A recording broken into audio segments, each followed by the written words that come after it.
So we'll go ahead with first question of mixed pack question, section number 2 है हमारे book का.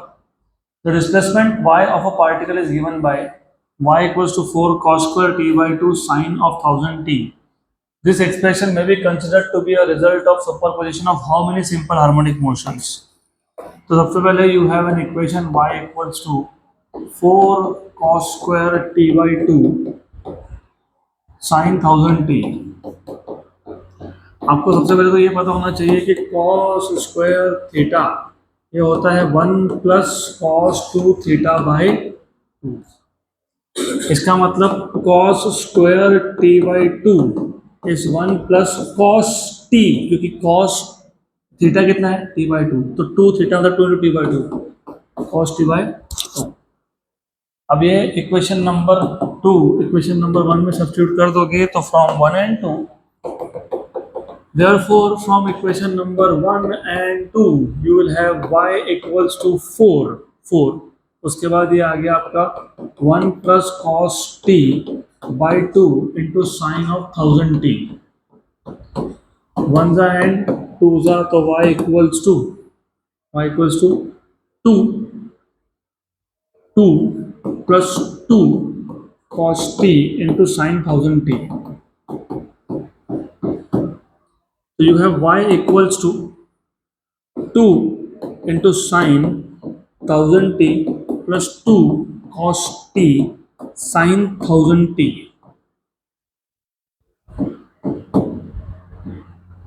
सही है, गुड. तो बताओ फिर आंसर क्या आएगा? बी आएगा. मुझे तो 2 टर्म दिख रहा है, आपको कैसा दिख गया? I see 2 terms. You are telling me 3 terms, which actually you are correct, but I wanted to know how.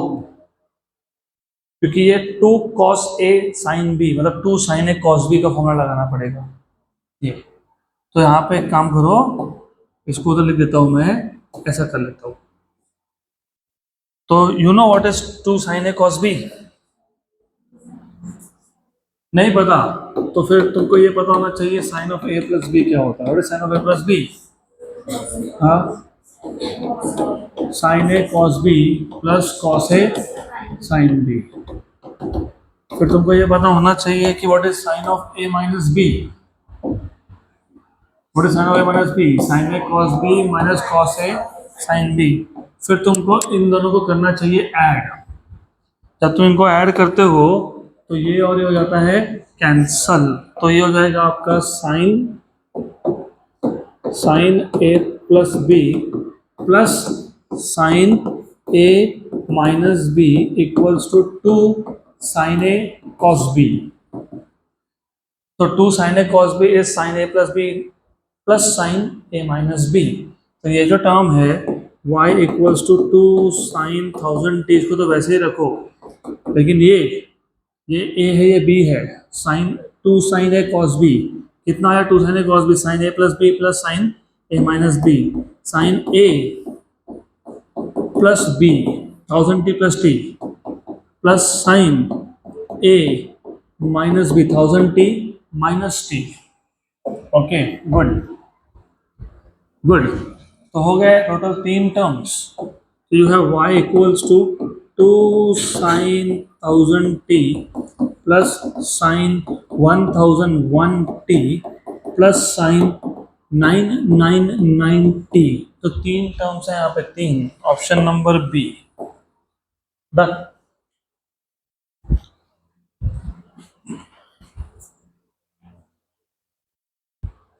Next question. 2 periodic waves of intensities I1 and I2 pass through a region at the same time in the same direction. The sum of maximum and minimum intensities is. ये NEET का भी PYQ है, same question. तो कुछ नहीं है, 2 sources है, उसमें से जो लाइट आ रहा है, वेव्स आ रहे हैं, उसकी इंटेंसिटी I1 और I2 है. आपको पूछा है the sum of maximum and minimum intensity. तो आपको पहले तो ये पता होना चाहिए मैक्सिमम इंटेंसिटी अगर याद होगा तो था under root of I1 plus under root of I2 का स्क्वायर. और मिनिमम इंटेंसिटी अगर आपको याद होगा, minimum intensity if you remember, तो मिनिमम इंटेंसिटी होता है under root of I1 minus under root of I2 का स्क्वायर। आपको इन दोनों का सम पूछा है, इन दोनों को ऐड करना पड़ेगा आपको। तो एडिंग इक्वेशन नंबर 1 एंड 2, क्योंकि आपको सम पूछा है, इसका मतलब I max plus I min equals to root of I1 plus I2 square plus root of I1 minus I2 square.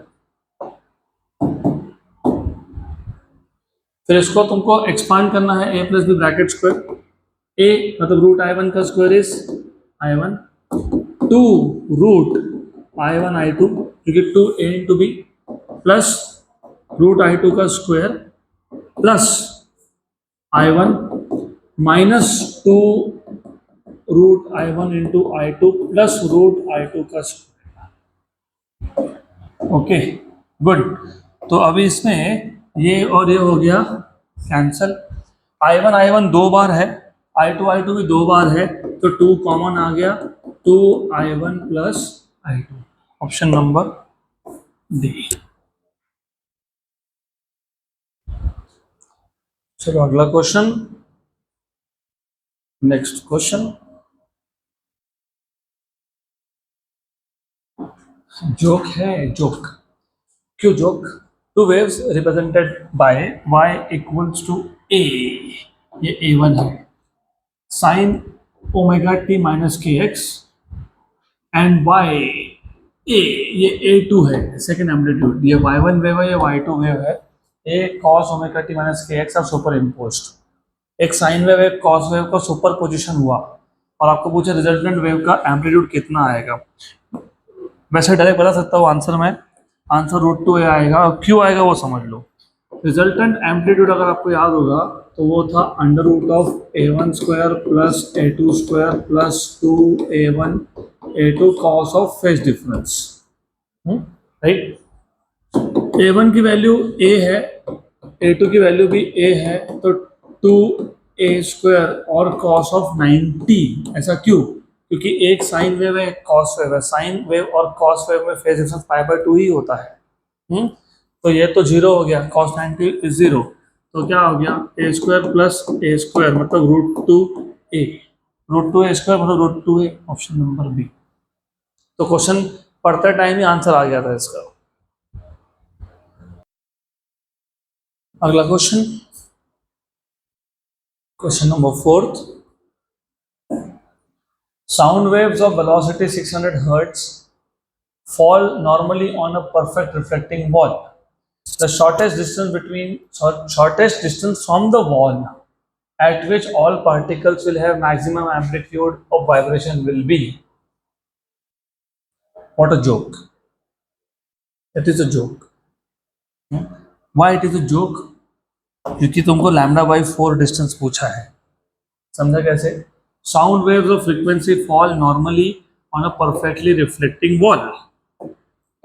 तो sound waves of frequency fall normally, यहाँ से साउंड वेव आया, यहाँ इंसिडेंट हो गया normally on a perfectly reflecting wall. तो आपको पता है यहाँ से रिफ्लेक्ट होके वापस जाएगा, तो जो आ रहा है और जो रिफ्लेक्ट होके जा रहा है, इन दोनों में क्या बनता है? Stationary wave.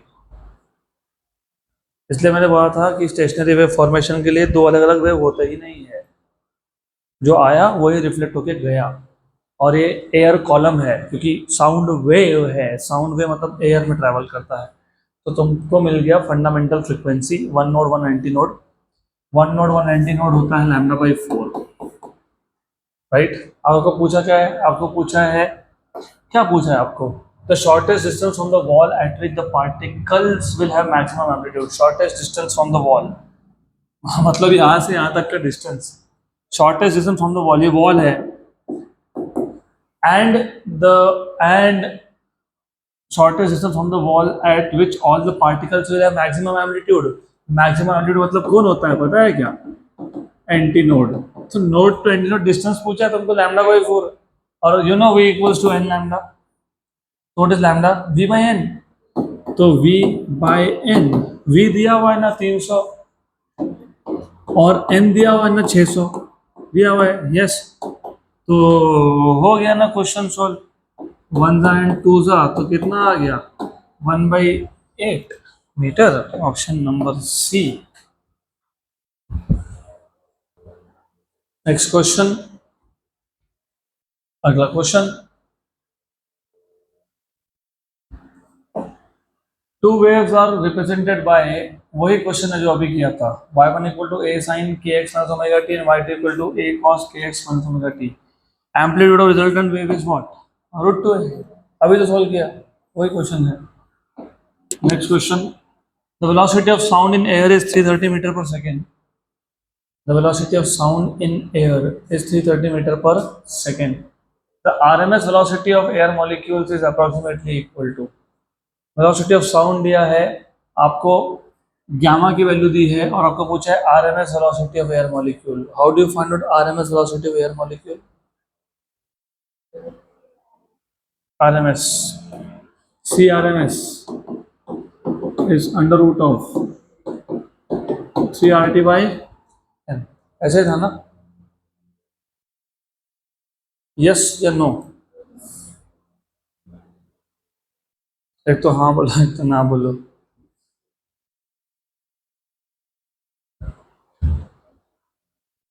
हाँ, हाँ, ना, हाँ कि ना? हाँ,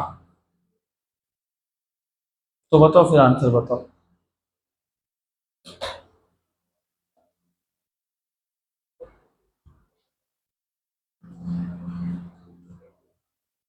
You said yes, so tell me the answer to this.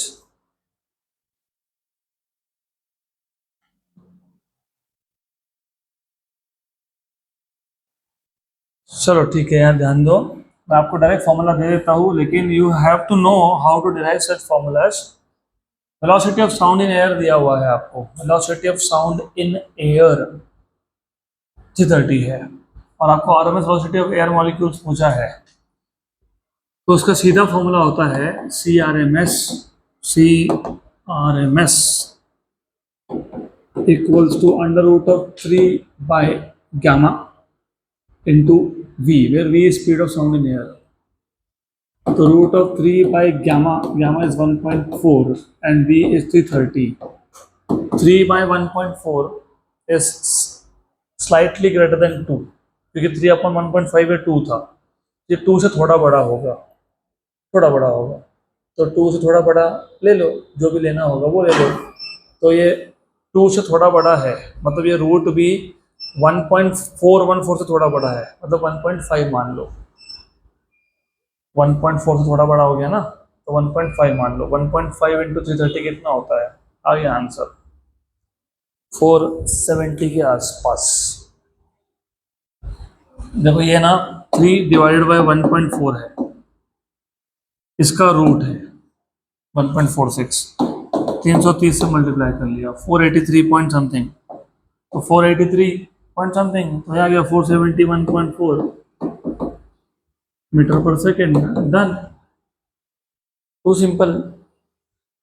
सिर्फ ये फॉर्मूला कहाँ से आया एक बार वर्कआउट करो, यानी हिंट आपको मैं दे देता हूँ, I will give you hint. Speed of sound is under root of gamma p by rho, ये हिंट दे रहा हूँ मैं आपको, ये तुमको करना पड़ेगा। p इज प्रेशर, प्रेशर तो फिर आपको तुमको पता होना चाहिए, p प्रेशर है तो तुमको ये पता होना चाहिए PV इक्वल्स टू nRT होता है। Good, P equals to nRT होता है, you need to understand this. Then if you remember pressure हमने 1/3 रो CRMS स्क्वायर भी लिखा था, तो P बाय रो कितना हो गया CRMS स्क्वायर अपॉन 3। तो ये आ गया आपका, यहाँ से ये सब्स्टिट्यूट कर दो इसमें, तो ये सब्स्टिट्यूट कर दिया तो V क्या हो गया under root of rho CRMS square by 3, तो V क्या हो गया under root of gamma by three naught rho by three, gamma by three C R M S, square root के बाहर आ गया तो what is C R M S, 3/गामा इंटू वी। बनाई दे दिया फॉर्मूला आपको मैंने। I thought of giving you as an assignment, लेकिन बन गया ये इधर ही। तो थोड़ा सोचना पड़ेगा, अदरवाइज तो नहीं होगा, इसलिए मैंने पूछा आपको प्रेशर का फॉर्मूला याद है, नहीं याद है तो फिर होगा ही नहीं। This is how you can make formulas. कभी भी याद रखो फिजिक्स में ना, क्या दिया है क्या पूछा है बस उसको कनेक्ट करना है। सी आर एम एस पूछा है, वी और गामा दिया हुआ है, तो बस दिमाग में रखना C R M S V और गामा को रिलेट कैसे करते हैं। Next question, a wave traveling in positive x direction with a equal to 0.2 meter has a velocity of 360 meter per second. If wavelength lambda is 60 meter, then the correct expression for the wave is। ठीक है, तो do you remember what was the general formula for progressive wave traveling along positive x direction? a sin 2 pi nt minus x by lambda। ऐसा था, ऐसा ही था, yes ऐसा ही था। Good, आपको यहाँ पे लैम्डा की वैल्यू दी, आपको वेलोसिटी v भी दिया है, v दिया है और एम्पलीट्यूड दिया है आपको। तो एम्पलीट्यूड की जगह पे तो 0.6 लिखोगे, साइन ऑफ 2 पाई बाहर रखा है, क्या 2 पाई बाहर रखा है तो 2 पाई बाहर रख दिया, तो साइन 2 पाई बाहर रख दिया। सिर्फ फ्रीक्वेंसी देखता हूँ मैं, minus X by lambda, lambda कितना है 60, तो जहाँ जहाँ प्लस है वो तो नहीं होगा, तो बचा ऑप्शन नंबर सी और डी। अब आपको सिर्फ फ्रीक्वेंसी फाइंड करना है। अगर आपको वेलोसिटी दिया हुआ है, आपको वेवलेंथ दिया हुआ है, तो v equals to N lambda होता है, तो n equals to V by lambda होता है। ये कितना था 360 और ये कितना है 60, तो कितना हो गया 6। इसका मतलब इस इक्वेशन में सिर्फ n की जगह पे क्या लिखोगे 6। So therefore this is equals to, यहाँ पे n की जगह पे आएगा 6, तो 60। तो देखो 0.2 sine 2 pi 60 minus X by lambda, option number C. Done. अगला क्वेश्चन, if the phase difference between two wave is 2 pi during superposition, then the resultant amplitude is maximum। क्यों? क्योंकि जब दो वेव्स में 2 पाई का फेज डिफरेंस हो तो कंस्ट्रक्टिव इंटरफेरेंस का कंडीशन था, याद है क्या, 0 2 पाई 4 पाई 6 पाई 8 पाई। कंस्ट्रक्टिव में एम्पलीट्यूड का एडिशन होता है, a1 प्लस a2 हो जाता है। नहीं याद है तो फिर रिजल्टेंट एम्पलीट्यूड का फॉर्मूला लगाओ और खुद का टाइम वेस्ट करो, तो a1 square plus a2 square plus 2 a1 a2 cos of 2 pi. Cos of 0 1 होता है, कॉस ऑफ 2 पाई भी 1 होता है, तो ये हो जाएगा under root of a1 square plus a2 square plus 2a1 a2, मतलब ये हो जाएगा under root of a1 plus a2 whole square का रूट, तो ये हो गया a1 प्लस a2, तो डायरेक्ट एडिशन होता है, मतलब रिजल्टेंट एम्पलीट्यूड मैक्सिमम। डन। और अगर एंगल पाई बाय 2 होता तो माइनस हो जाता, सॉरी पाई बाय 2 होता तो 0 हो जाता ये, और अगर पाई होता पाई तो माइनस, तो a1 माइनस a2 तो क्या होता फिर मिनिमम। अगला question, two waves y1 equal to a1 sin omega t minus beta 1 and y2 equals to a2 sin omega t minus beta 2 superimposed to form resultant wave whose amplitude is। अभी देखा हमने, अभी देखा formula, वही formula use करना है, same formula है, resultant amplitude r equals to under root of a1 square plus a2 square plus 2a1 a2 cos of phase difference. Phase difference होता है φ1 माइनस φ2, ये है φ1 और ये है φ2, तो जब इन दोनों को माइनस करोगे तो बीटा 2 माइनस बीटा 1 आ जाएगा, या फिर बीटा 1 माइनस बीटा 2 आ जाएगा। ऑप्शन नंबर ए। इन दोनों को सब्ट्रैक्ट करो, तो इन दोनों को सब्ट्रैक्ट करो तो आ गया ना बीटा 1 माइनस बीटा 2। क्यों ऐसा? क्योंकि omega T minus beta 2 minus omega T minus minus, अच्छा minus minus, oh okay very good, करो सब्ट्रैक्ट तो क्या आ जाएगा प्लस प्लस बीटा 1 तो बीटा माइनस बीटा टू आ गया, हो गया option number A done, simple. और ए ही आना चाहिए उसका आंसर, यही है। अगला question, a traveling wave represented by y equals to a sin omega t minus kx is superimposed on another wave represented by a sin omega t plus kx। ये wave कहाँ जा रहा है, कहाँ जा रहा है, पॉजिटिव, और ये वेव कहाँ आ रहा है, नेगेटिव, और दोनों सेम वेव है, यस, तो स्टेशनरी वेव बनता है। रिजल्टेंट इज स्टैंडिंग वेव, और स्टैंडिंग वेव में तुमको पता है नोड्स कहाँ कहाँ बनते हैं, लैम्डा बाई 4, 3 लैम्डा बाई 4 बराबर 5 लैम्डा बाई 4, याद है क्या, याद है। तो देखो n plus 1/2 lambda by 2, n के 0 डाल के देखो तो क्या हुआ, n के 0 डाल के तो क्या हो गया, 1/2 लैम्डा बाई 2 लैम्डा बाई 4, है ना। n के लिए 1 डाल दी 1, तो 1 प्लस 1/2 3, 3/2 और लैम्डा बाई 2 3 लैम्डा बाई 4, 2 डाल दी तो क्या हो गया 5 लैम्डा बाई 4, तो हो गया। This is a standing wave.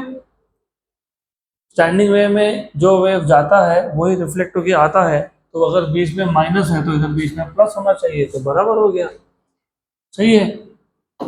और नोड्स कहाँ कहाँ बनते हैं पता होने चाहिए आपको, एंटी नोड्स कहाँ बनते हैं, 0 पे, फिर लैम्डा बाई 2 पे, फिर लैम्डा पे, फिर 3 लैम्डा बाई 2 पे, फिर 2 लैम्डा पे, और दो एंटी नोड्स के बीच में नोड होता है, तो 0 लैम्डा बाई 2 के बीच में लैम्डा बाई 4, लैम्डा बाई 2 और लैम्डा के बीच में 3 लैम्डा बाई 4, तो बराबर है, ऑप्शन ए है, ऑप्शन ए होना भी चाहिए, और ऑप्शन ए ही है।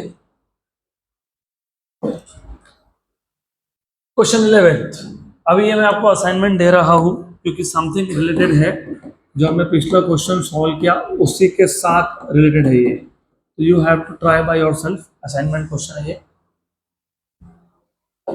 Next question, in a stationary wave represented by y equal to 2a cos kx sin omega t, the intensity at certain point is maximum। तो तुमको ये पता होना चाहिए कि ये जो स्टेशनरी वेव का इक्वेशन तुमको दिया है, y equals to 2a cos kx sin omega t, sin omega t, तुमको ये पता होना चाहिए इसमें ये जो है ना, ये है रिजल्टेंट एम्पलीट्यूड, क्या ये रिजल्टेंट एम्पलीट्यूड, तो रिजल्टेंट एम्पलीट्यूड आर क्या है 2a cos kx, फिर आपको पता होना चाहिए कि इंटेंसिटी प्रोपोर्शनल होता है एम्पलीट्यूड के स्क्वायर को, इसका मतलब इंटेंसिटी मैक्सिमम होने के लिए, तो for I to be maximum R should be maximum, or for R to be maximum, for R to be maximum, R खुद किस पे डिपेंड कर रहा है, cos पे, किस पे, cos, तो cos के x should be maximum, should be maximum, तो cos के x की वैल्यू मैक्सिमम होनी चाहिए, ऑप्शन नंबर ए आना चाहिए, option A. Question number 12, option number ए है, क्या है, डन। अगला question, next question, a string fixed at both the ends, अगर दोनों एंड पे फिक्स है तो दोनों एंड पे नोड बनने वाले हैं, जो एंड फिक्स होता है वहां नोड बनता ही है, सो string fixed at both ends, a string fixed at both ends oscillate in 5 segments, 5 segments, its length is 10 meter, velocity of wave is 20 meter per second, what is the frequency, 5 segment मतलब 5 loops,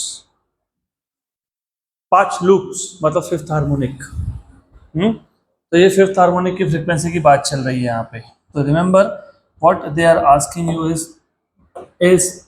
fifth harmonic which is 5n, what is fundamental frequency, what is fundamental frequency of a wire, इतना क्यों confuse रहते हो तुम, why are you so confused, you have to know the concepts to avoid any kind of confusion। तुमको सबसे पहले ये पता होना चाहिए फंडामेंटल मोड में कितने लूप बनते हैं, बताओ जरा, फंडामेंटल मोड में कितने लूप बनते हैं? एक ही बनता है, और इधर नोड होता है और इधर भी नोड ही होता है, और नोड टू नोड डिस्टेंस मतलब लेंथ ऑफ द स्ट्रिंग ये लैम्डा बाई 2 होता है, तो लैम्डा इक्वल्स टू 2l होता है। इसका मतलब मैं जब v equals to n lambda लिखता हूँ तो v equals to n into 2l होता है, मतलब फंडामेंटल फ्रीक्वेंसी जो होता है वो v बाई 2l होता है। और ओपन पाइप के लिए भी यही होता है, सिर्फ क्लोज पाइप के नीचे 4l होता है। अब ये पता है तो तुमको पूछा n डैश है, what is n dash? 5n। ये 5 सेगमेंट मतलब 5 लूप। और what is n? v by 2l। और what is v? It is given to you. What is v? 20 meter per second. And what is the length? How much is the length? 10। तो length is 10। सही हो गया। ये 20 और ये 20 cancel हो गया यार। तो फ्रीक्वेंसी कितना आया? 5 हर्ट्ज का फ्रीक्वेंसी आया। 5 हर्ट्ज का ऑप्शन नंबर ए आया। तो याद रखो, मैंने ये डायग्राम तुमको सिर्फ फंडामेंटल के लिए बताया है, और जो एग्जैक्ट क्वेश्चन में बोला है ना उसमें 5 सेगमेंट्स हैं। 5 सेगमेंट्स मतलब 5 लूप्स। 1 2 3 1 2 3 एंड 4।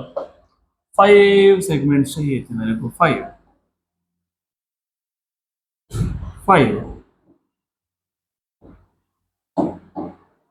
5। हम्म। तो वो एक्चुअली 1 2 3 4 5 ऐसा। एन डैश इज 5 है। जैसे फंडामेंटल के लिए ड्रॉ किया था। अगला question. An open organ pipe of length L vibrates in its fundamental mode. The pressure vibration is maximum. अब सबसे पहले यू शुड नो, जो नोड होता है वो प्रेशर एंटी नोड होता है। यस, हाँ कि ना? ऐसे होता है ना, जो नोड होता है वो प्रेशर एंटी नोड होता है, और जो एंटी नोड होता है वो प्रेशर नोड होता है। तो जहां नोड बनेगा वहां प्रेशर एंटी नोड होगा, मतलब वहां पे प्रेशर का वेरिएशन मैक्सिमम होगा। और ओपन पाइप में फंडामेंटल मोड में, ओपन पाइप में ओपन पाइप में फंडामेंटल मोड में ओपन पाइप में फंडामेंटल मोड में ऐसा बनता है कि नहीं बनता है? यस। और ये जो नोड है वो एग्जैक्टली L/2 पे होता है कि नहीं होता है? होता है, तो बताओ। At distance L/2 inside the ends. Done, खत्म। यही आंसर होना चाहिए, यही आंसर है। अगला question. A string of length 2 meter is fixed at both ends. If the string vibrates in its fourth mode मतलब फोर्थ हार्मोनिक, मतलब 4 लूप बने, मतलब 4n फ्रीक्वेंसी है विद अ फ्रीक्वेंसी ऑफ 500। तो फोर्थ हार्मोनिक का frequency 500 है, तो 4n equals to 500 है। Then the wave would travel on it with a velocity of. ठीक है, ये भी अच्छा क्वेश्चन है, सिंपल क्वेश्चन है। तो फोर्थ मोड मतलब 4n फ्रीक्वेंसी, ये कितना है? 500। तो n इक्वल्स टू कितना हो गया? 500/4। ठीक। आपको पूछा है what is the velocity, but what is frequency अभी देखा था, v/2l अभी देखा था, ये इक्वल्स टू 500/। ठीक है, गुड। तो what is v? It is 2l into 500 मतलब 1000l/4। वन जा और 250 जा। What is the length of the string? दिया होगा ना, 2 मीटर। तो what is velocity? 500 metre per second. तो 500 metre per second, option number C. You see, it is option number C. Next question, अगला question.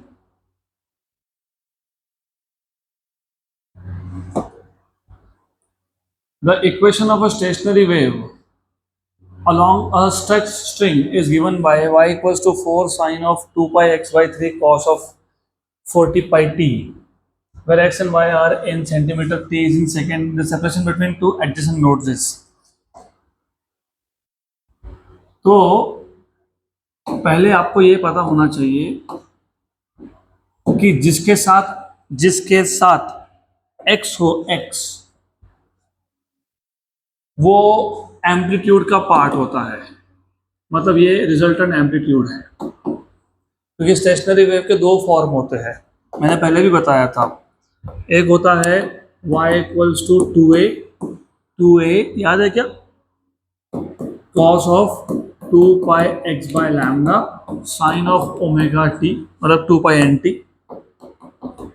और दूसरे फॉर्म में sign इधर आ जाता है, कॉस उधर जाता है। वो डिपेंड करता है कि जो दो वेव्स थे वो कौन से थे। अगर दो वेव्स जाने वाला आने वाला, अगर वो साइन था तो इधर साइन आएगा, अगर जाने वाला आने वाला कॉस होगा तो इधर कॉस आएगा।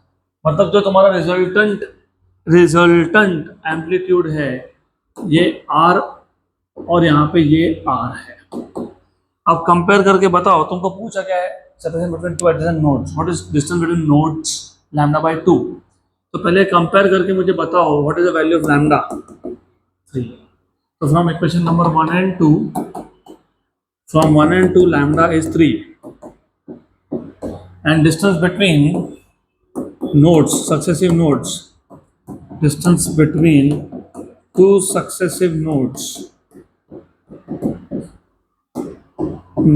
is lambda by 2, which is 3 by 2, which is 1.5. Good, so 1.5 centimeter, option number B. Next question, अगला क्वेश्चन। The superposing waves are represented by the following equations: y1 equal to 5 sine 2 pi 10t minus 0.1 x, y2 equals to 10 sine 2 pi 20t minus 0.2 x. The ratio of intensities Imax by Imin is. अभी Imax by Imin का formula भी मैंने आपको बताया था in terms of amplitudes. Imax by Imin अगर याद होगा तो ये था a1 plus a2 upon a1 minus a2 का square. Simple. What is a1? 5। What is a2? 10। तो 5 प्लस 10 अपॉन 5 माइनस 10 का स्क्वायर, तो 15 बाय माइनस 5 का स्क्वायर, 15 में माइनस 5 इज माइनस 3, तो माइनस 3 का स्क्वायर इज 9, तो ratio is 9:1, option number B. Done. अगला क्वेश्चन, the phase difference between the two particles situated on both sides of a node is 180 degree. ऐसा क्यों? क्योंकि अभी मैं जब ड्रॉ कर रहा हूँ, कब से ड्रॉ कर रहा हूँ, ऐसा आ रहा है ना, ऐसा आ रहा है कि नहीं? तो अगर ये नोड है, अगर नोड का ये टॉप मोस्ट पॉइंट है, टॉप मोस्ट, ये बॉटम मोस्ट है, टॉप मोस्ट और बॉटम मोस्ट में कितना डिफरेंस होता है? 180। और वैसे भी वो भी नहीं याद होगा तो तुमको मैंने प्रॉपर्टीज ऑफ स्टेशनरी वेव में लिख के दिया हुआ है कि all the particles within a loop are in the same state of vibration, same phase of vibration, but in the adjacent loop are 180 degree out of phase. तो अगर मैं इसको थोड़ा और एक्सपांड करूं, मैंने ऐसा लिख के भी दिया था आपको, बना के दिया है, सब लिखा है। तो इफ यू रिमेंबर, मैंने आपको बताया भी था, ये लूप और उसका बाजू वाला लूप, इस लूप के अंदर जितने पार्टिकल्स होंगे उनका स्टेट ऑफ वाइब्रेशन सेम है, लेकिन एडजेसेंट लूप का 180 डिग्री आउट ऑफ फेज है। तो नोड के एक साइड पे और दूसरी साइड पे 180 डिग्री का डिफरेंस होता है, option number C. Done. Theory में दिख रहा है। तो अगला question, two travelling waves y1 equal to a sin k x minus ct, okay, and y2 equals to a sin k x plus ct are superimposed। कहाँ जा रहा है? आ जा रहा है। सुपरपोजिशन के बाद क्या बनेगा? Stationary wave. The distance between adjacent nodes is, what is distance between adjacent nodes? Lambda by 2। तो आपको x equal to lambda by 2 ये फाइंड करना है। ठीक, अब बताओ लैम्डा बाई 2 फाइंड करना, तो लैम्डा कहाँ से आएगा? यू शुड नो, ये जो k होता है ना, k, ये k होता है 2 पाई बाय लैम्डा, राइट? तो लैम्डा क्या आ गया? आपको लैम्डा बाई 2 चाहिए ना, तो लैम्डा बाई 2 क्या आ गया? हाँ, पाई बाय के, पाई बाय के। तो पाई बाय के है क्या आंसर? Yes, D. लेकिन आंसर में है क्या? दिया है, करेक्ट है, हो गया, ऑप्शन नंबर डी, डन। अगला question 20। The equation of stationary wave along a straight string is y equals to 5 sin pi x by 3 cos of 40 pi t, where x and y are in centimeter, t is in second. The separation between adjacent nodes is, कितनी बार वही question आएगा? Remember, ये क्या होता है? नहीं याद? नहीं याद आपको, नहीं याद है आपको? अभी अभी बताया था मैंने, आज ही बताया, 3 बार 2 बार बता के हो गया। You have to compare this with standard equation y equals to a sin 2 pi x by lambda cos of 2 pi n t। तो जब कंपेयर करोगे 2 pi by lambda, 2 pi by lambda will be pi by 3, x के साथ 2 pi by lambda, x के साथ pi by 3, तो ये आ गया, पाई पाई हो गया कैंसिल, तो लैम्डा की वैल्यू कितनी आ गई? 6 सेंटीमीटर। आपको क्या पूछा है? Distance between two adjacent nodes, distance between two nodes is lambda by 2, distance between two adjacent nodes is lambda by 2, तो 6 by 2 3 सेंटीमीटर, अभी तो सॉल्व किया था, option number B. Next question,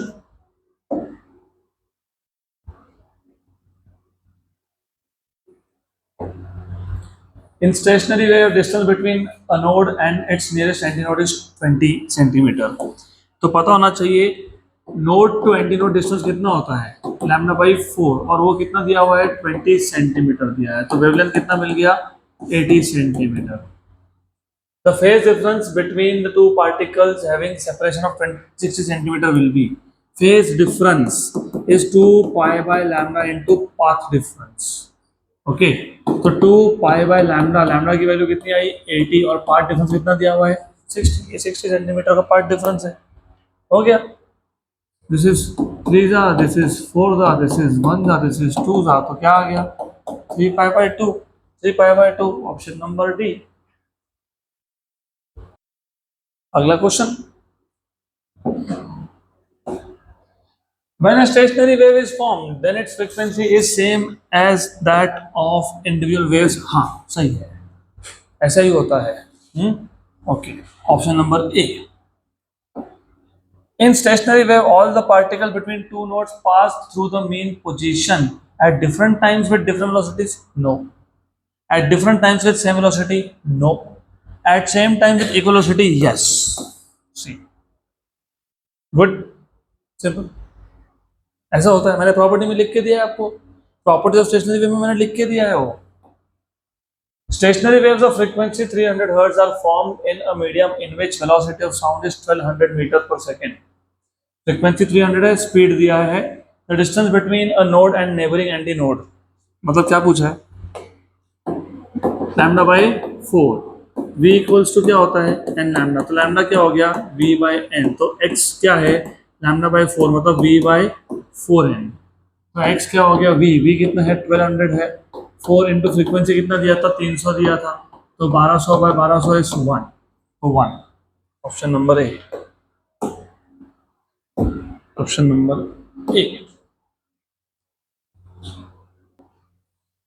तो ठीक है, सफिशिएंट फॉर टुडे, बाकी के कल देखते हैं।